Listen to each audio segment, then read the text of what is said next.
Amitofo, welcome everybody. It's a wonderful honor for me to welcome you, and actually I'm delighted to have the Senior Pro-Vice Chancellor, Student Experience, Professor Helen James here to welcome you to the university. So please thank you very much indeed, and you're very, very welcome to the university, also to Canterbury, and a huge thank you to all the partnership that you've actually engaged with B and INCISE over the years. It's a particular thrill for me today because one of my key roles is about bringing together partners, students, staff, stakeholders, friends and families in the community together to really celebrate in learning and that deepness of the richness of working together in friendship.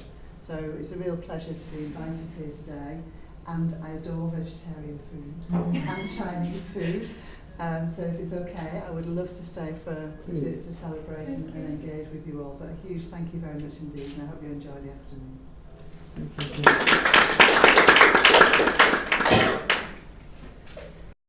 It falls to me as the INCISE lead to introduce our very, very dear and good friends from Guang Shan, the Venerable Nuns, and especially Superintendent Director of London Guang Shan, Venerable Ruhai, ocean-like scholar.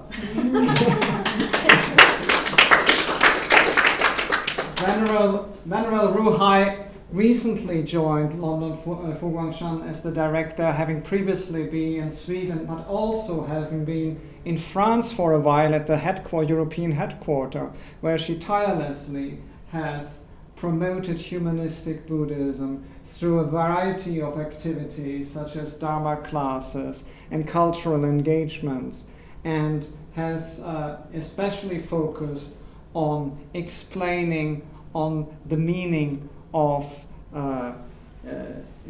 the ocean-like wisdom that is in her name of the Dharma through these kind of engagements. I'm so delighted that since you have arrived, you have given so much wonderful support to our very dear friend, Venerable Mialong, who has been in London for 3 years already and has been the main liaison with higher education institutes, and was instrumental for establishing the wonderful links we have with Canterbury Christ Church University in INCISE, facilitated the donation of the wonderful Buddhist art encyclopedia that we have, and has tirelessly worked for the promotion of cultural and educational projects related to humanistic Buddhism. So together you are a wonderful team, and I'm so honored to have you here in my hometown,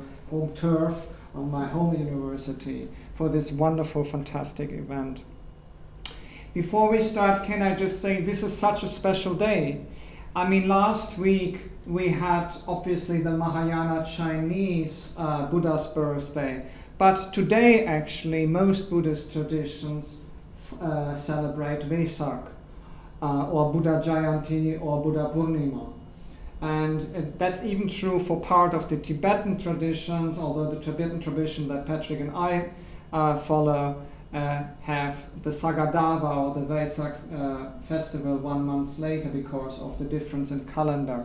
But even for our tradition, we have a very special day today, and that is the revelation of the Kala Chakra Tantra day today. So on this full moon day, it is especially auspicious that you have graced us with your presence and give us this engaged workshop. So not so much talk, or certainly not from me, so more experience, direct experience, wonderful tea, wonderful food, and with that I stop and let you get on with doing what is much more interesting than listening to me tasting. I hope you enjoy. Thank you so much for coming. Auspicious greetings to all venerables and guests. Welcome to the tea ceremony, today organised by London for Guang Shan. The main purpose for organising this event is to interact life and nature, cultivate and purify the mind through the art of Chinese tea and Chan. Let us all enjoy this dialogue between Chan, tea, and music. The Flower Sermon. Our tea practitioners, please offer flowers to the Buddha, or the Buddhas in the past, present, and future. This is what we call the Flower Sermon. Thus, through the Flower Sermon, Chan was transmitted directly from mind to mind, from the teacher to his disciple. The Buddha held the flower to tell everyone that the meaning and wisdom of life lies within our own hands.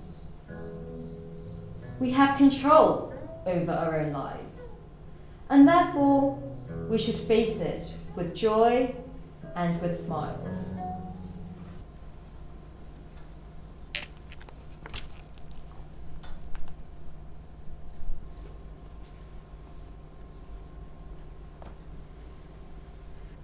Tea is Chan. Sampling tea is like practicing Chan. There is no need for words for both in tea and in Chan. Chan master Yong Jia once said, "Walking is Chan, sitting is Chan." With speech or silence, motion or stillness, the body remains peaceful and calm. A bit of background on this tea. So this tea was produced in Taiwan and collected from the high mountains. There is a famous Gong An called 赵州赤茶区. Whenever people visited Chan master Zhao Zhou, he would tell them to go and drink tea.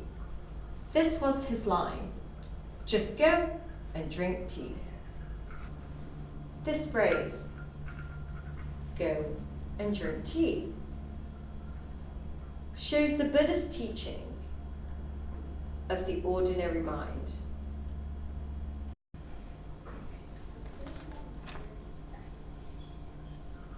There was once a monk meditating under a tree, very mindful and focused. He had a cup of water in front of him. And then in the evening, the wind blew, and one of the tree leaves actually just blew into his cup of water.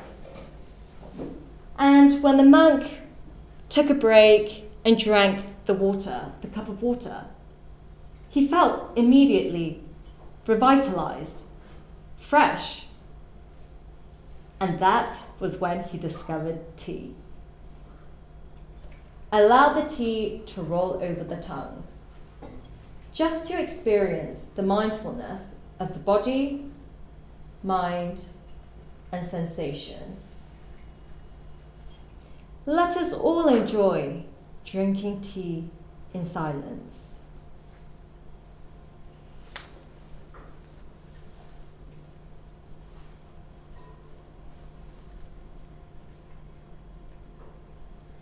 You will soon realize that there is a great connection between ourselves and the way we treat others.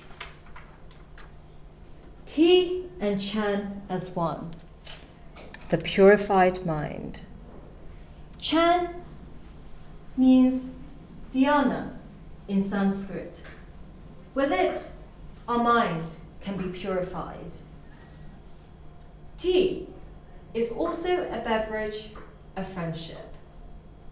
We offer a cup of tea rather than alcohol to visiting guests in the middle of a cold night.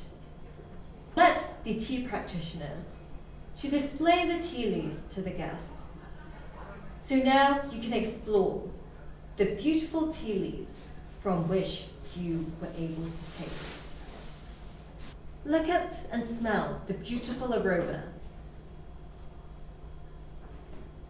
So our mind can be two-folded, positive or negative.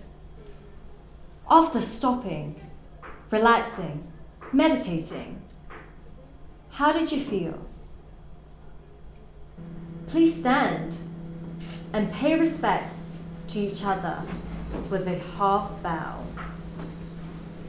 I'm very aware of that. I'm just heightening the anticipation. For those of you not familiar with Buddhist precepts around diet, there's a common misconception that Buddhists are vegetarian. Most Buddhists, unfortunately, around the world are actually not. And that has to do that in the old days, the Buddha gave according to what his disciples could actually take. So he advocated a passive vegetarianism, and as if so leaving a loophole. This loophole grew, so most of them are not vegetarians anymore. But lucky enough, we have the Chinese tradition, which from the 4th century onwards and the 5th century onwards, with the translations of key Mahayana sutras, the Mahaparinirvana Sutra, the Lankavatara Sutra, and the Brahmajala Sutra, which all are unequivocally vegetarian or vegan promoting, became very, very focused on pure veganism or vegetarianism, including the prohibition of the 5 pungent plants, which basically are any plants in the garlic, onion, and chive family. So when we now look to vegetarian or vegan Chinese temple cuisine, as so wonderfully done around the world by the Buddha Light Mountain organization for Guang Shan, then you will first notice that although there is no onion, garlic, or chives there, it's incredibly tasty, incredibly wonderfully presented, an exercise of mindfulness in itself, and extremely nourishing. And I had the very, very good luck, due to the kindness of Fu Guangshan, to experience consistently the wonderful high quality of the vegetarian food around the world, which is always a bit of a trouble for me since the age of 15 I have been vegetarian when I converted to Buddhism. And doing so, I thought Buddhism included vegetarianism, and later I detected that most Buddhists disagreed with me. But that means when I'm traveling in areas such as, for instance, Japan, where eating fish is so part of the staple food, it's so difficult to get vegan food. So I was very lucky, for instance, that I could stay in the Tokyo temple and knew I would have wonderful hospitality and food. The same in the new temple, the Wat Thai temple in Bangkok, which is now being completed, where we stayed in this at the end of the year. And obviously in the Shilai temple in Los Angeles and around the world. So always when I'm visiting my friends in London, I know without any planning, they will offer wonderful, great food. So today, I think we are very, very lucky that we can taste some of this fantastic vegan, vegetarian food. I'm not the expert in that, so that's what the Venerables and the wonderful volunteers from the Buddha Light Association, BLIA, who are here and helping us. Therefore, and we'll talk, and we probably will show a little video maybe also? Yeah. Or no, we will see. But it's more about experience, yeah? One of the reasons I asked Helen here for student experience. It's not for me talking and making another lecture about Buddhism and vegetarianism, but just relaxing into the fantastic, nourishing, and wonderfully delightful taste of good Chinese Buddhist vegetarian food. To all Venerables and Professor Bees and ladies and gentlemen, thank you for coming to the events today, and we hope all of you enjoy the tea ceremonies and also the food sharing as well. Before I start my speech, I would like to ask all of you about your feelings of today's events. If anyone would like to share their opinions of the workshop today. I thought it was just marvellous to be able to sit and be quiet, because it's not something I do very often, and just to kind of almost eject everything from inside. And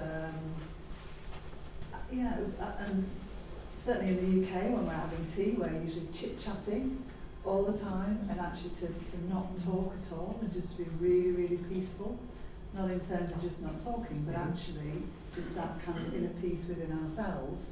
I found it really, really humbling and really warm, and a huge thank you for all the food, and actually seeing the video of the attention to detail and the passion that goes into making it and the time.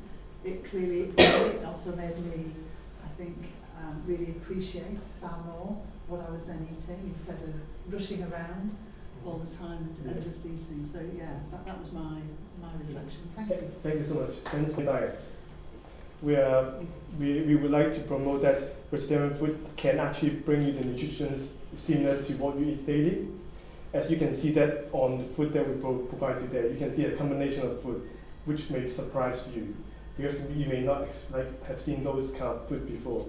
But we are here just to explain to you that, oh, this kind of food is actually happening, and the taste is actually similar to what you taste as daily, and the nutrients is actually similar as well.